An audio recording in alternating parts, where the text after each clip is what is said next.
So last week we talked about 4 reasons why our messaging may leave others confused about our brand. Those 4 reasons were: people struggle to identify with what you do. Well, they struggle to identify what you do. I'm sorry. People are unclear on what you offer, inconsistent messaging across platforms, and not giving people a clear call to action.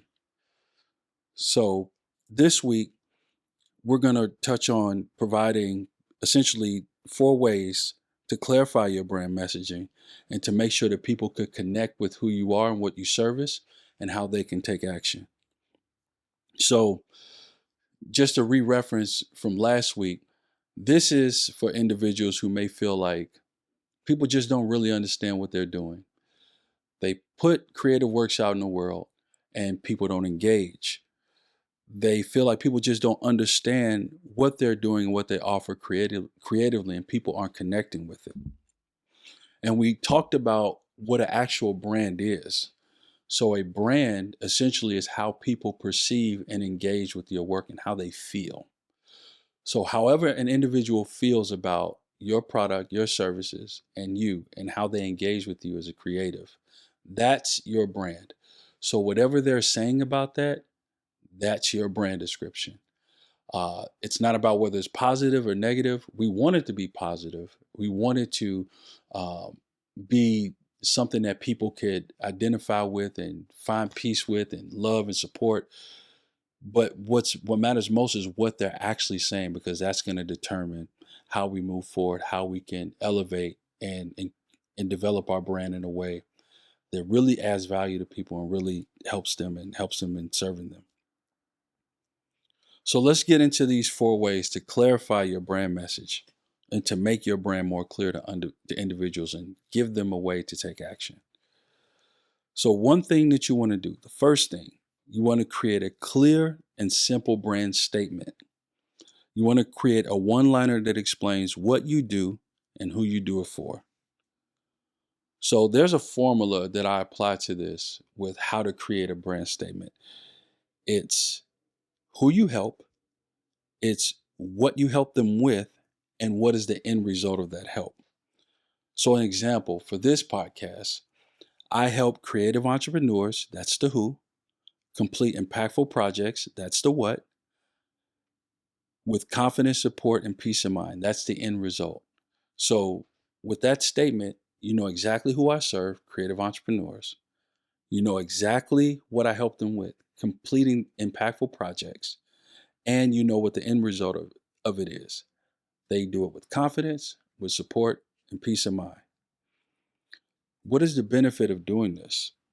First of all, it provides clarity for how individuals know you can help them. And then also, it's something that can be easily repeated, and people can share this message in your work with others.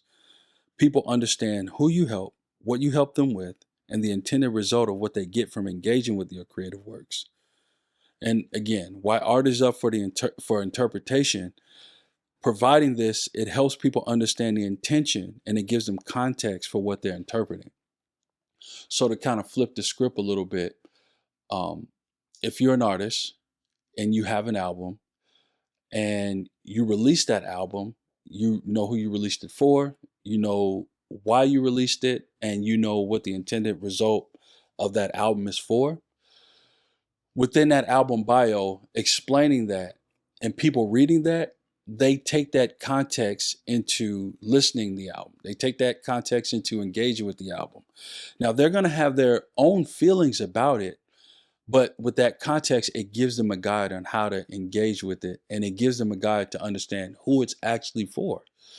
And again, it's about being clear, and it's about being simple, and it's about having a message that people can run with and they can take with them to communicate to other people, and then to attract the people that are looking for what you have to offer, and get the help that they need. So that's number one. Number two, you want to clearly define your offerings. You want to list your products and services in simple, understandable terms. So how do you apply this? Simple. Your touch points, you make a services section. You make a list of services that you offer. If you have a website, I should be able to go to it and look at the services that you offer, and I should be able to clearly be able to identify what I can buy from you.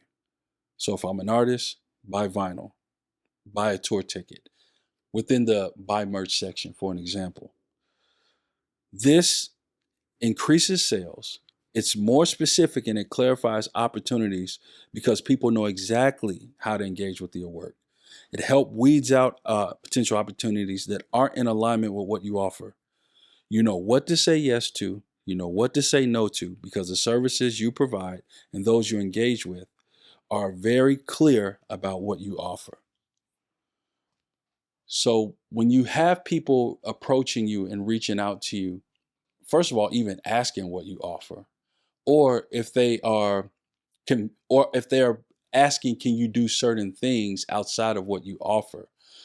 There may be some misalignment or misconception about what you offer and some non-clarity on your touch points. If you clearly lay out what you offer, the services, what you provide, what you're selling, what people can buy, how they can support you, it just weeds everybody out who are unclear on what you offer, and it attracts people to you that are looking for what you have to offer in service. So that's number 2. Number 3, you want to make your messaging consistent across all your platforms.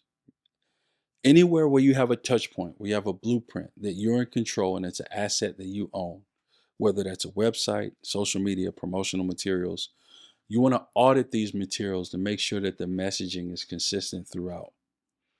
You want to update your bios, your about pages, your services and descriptions to reflect the same message and the same offering. You want to review this on every platform where your name appears that is an asset of yours that you have control over. What does this look like in practicality? Say, for example, you go to an artist Spotify page, their Instagram, their website, and it says different messages. People lose trust when they see that. They get confused. They don't know what you do or what you offer creatively. You want to make sure that these touch points are consistent throughout across every platform because it looks professional. It builds trust with your audience and increases engagement. One thing I want to press on here is trust, the building of trust. Trust, in essence, is something that has to be earned. It is not freely given. People need to know, based on their interpretation, their interaction with you, and the consistency of interacting and engaging with you, that you are something that can be trusted. When they go to these different sites, these different assets of yours, and the messaging is clear, it's the same, it's consistent, that tells them that this person knows exactly who they are, they know exactly what they're doing, and they know exactly who they service, and I know exactly how to engage with them. I can trust that. But if I go to different assets that you have presented, your website, your social media page, and the messaging is inconsistent throughout, then I'm not sure if what you're offering is going to be of benefit and of help, because I'm not exactly sure what that is going to look like. If it's unclear to you, it's probably going to be unclear to me. So that's why it's important, the trust aspect. And that is what allows people to take action when they trust you. And that leads me clearly into number 4. You want to give people a clear call to action on what you offer. Whether it's a social media post, an email, or website, you want to give a person one clear next step for your audience to take when you're presenting your offerings. Again, one clear next step. That is the key to this. It has to be clear. I have to know the next thing to do. And when I get to that next step, I have to know how to take action. Buy your ticket. Stream my latest song. You want to be clear, and you want to list the prices and packages where possible of what you offer. So not only should the action be clear, it should be the requirements around that action should be clear. If you're a music producer and you sell beats, for example, and you say I sell beats, I offer beats, and I go to your website where I can purchase or where I can inquire about purchasing beats, and I don't know what the parameters are around that offer, I may not take action. I need to know how much it costs. I need to know what the stipulations are. I need to know the rules and regulations. Give me some form of guidance and parameters around the offer so I can know when I'm taking action, I can know the benefits, and I can know if there's any issues or any concerns. I know exactly how to talk to you about it and answer any questions that I may have. So what is the benefit of doing this? It creates more conversions, higher engagement in sales. Simple actions equate to clear actions taken by supporters. It reduces the complexity on how they should engage with your brand. That's the main thing. We want to reduce complexity. We don't want to confuse people. We don't want to make it a complex process on how they can engage with our creative works and how they can support us. Because the minute it gets confusing and it gets complex, they'll move on to somewhere else. There's thousands of artists, thousands of songs, thousands of fashion lines, thousands of filmmakers and movies that are being presented. There's an infinite amount of content that people can consume in products and services.